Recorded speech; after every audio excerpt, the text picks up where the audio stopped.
За сайн байцгаана. За та нартай нэг зэвсэг танилцуулъя.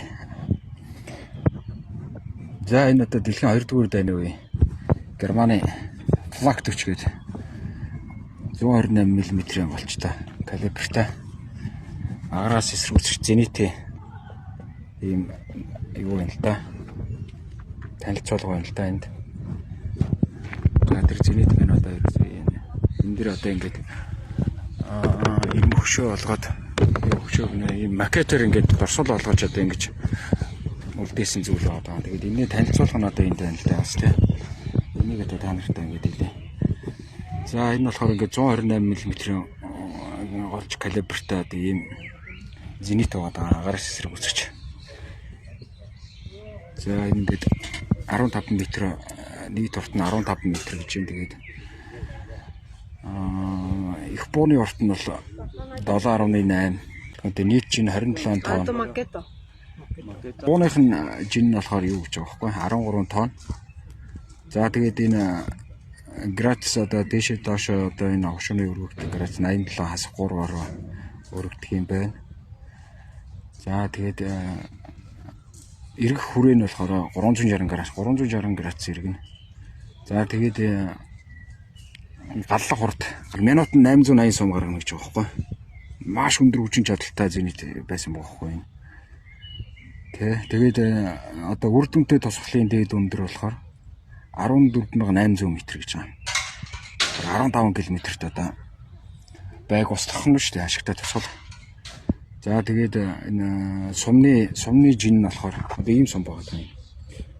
Энэ сумны жин нь болохоор юу гэж байгаа вэ? 26 кг. Нэг сум нь 26. Тэгээд 26 кг-тай ийм сумыг 1 минутанд 880 гаргана гэж байгаа байхгүй.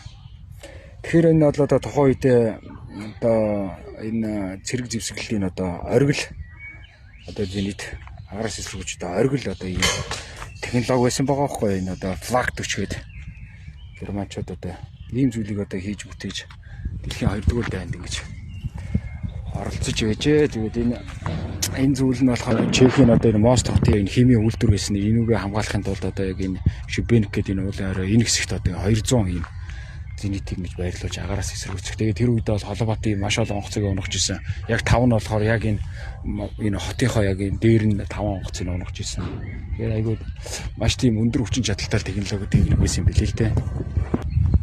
Дайны үеийн технологи маш юм дайны зэвсгэлүүд маш хурдтай хөгждөг. Тэгэл үн цэн нь болохоор одоо буцаал хүний ам тий. Тэгэл одоо энэ хотуудын сүрэл айд сүйдс одоо сэтгэлийн шархал ингэж үлдээж исэн. Юм л юм байгаа даа тий.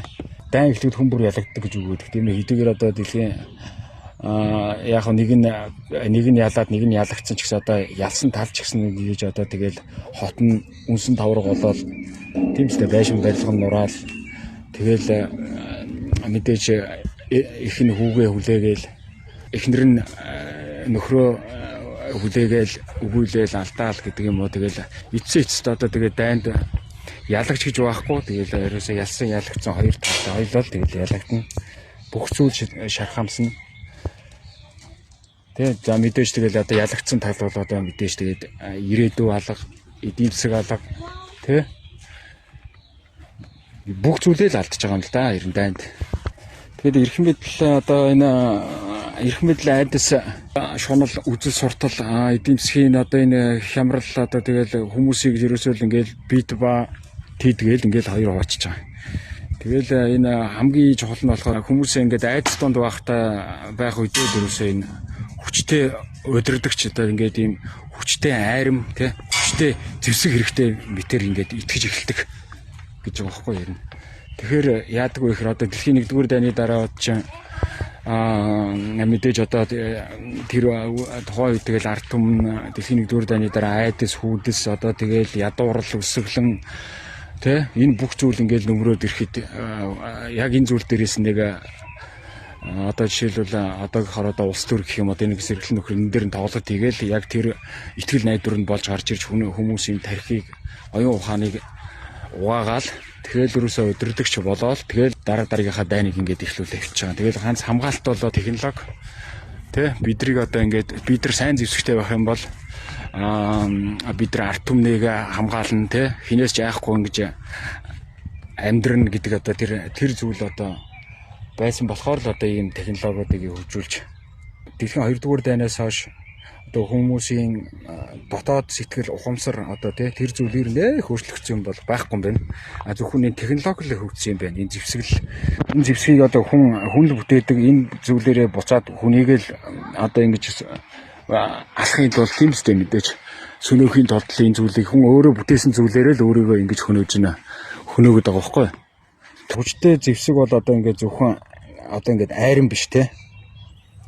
Бие биенээ одоо ингээд ойлгох чадвар, боловсрал тэ хүний одоо энэ үн цэнийг одоо хамгаалах одоо ухамсар байгаад байна л да.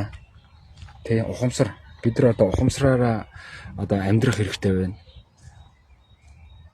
Дэлхийн одоо бид нар одоо энэ дайны туршлагаас одоо үтсэн тэ бидний одоо сонссон зүйл одоо харсан хүний ингээ ухамсарт хүний сэтгэлд одоо ямар шарх үлдээсэн бэ дэлхийн 2 дугаар дайн гэж одоо ингээл ярих юм бол тийм ч одоо хамгийн тод жишээ гэх юм бол одоо энэ Хирошима тэ Хирошима одоо тэр Холокост одоо тэр цөмийн бөмбөгийн одоо тэр хор хөнөөл одоо тэр зүйлүүд байгаа шүү дээ. Тэгэл энэ зүйлээс л бид нэр одоо инх тайван энэ зүйл байхгүй энэ зүйлээс бид нар л одоо инх тайван гэдэг зүйлийг ер нь ингэж мэдэрч одоо ер нь ойлгож байгаа болов уу гэж бодож байгаа. Тэгээд инх тайван гэдэг зүйл бол зэвсгээр би бинийг овоо хараалчаал тэ танах ингүүд манайх ингэн энэ төр гээл одоо тэр зүйл бол биш юм аа. Тэгээд бид нар одоо хамгийн сайхан инх тайван гэдэг зүйл юу юм бэ гэхээр бидний одоо энэ сэтгэл зүрхэнд байна. Бидний ухамсарт байгаад байна.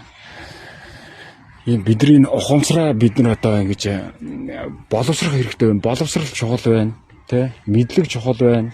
Энэ эд баялаг энэ шунал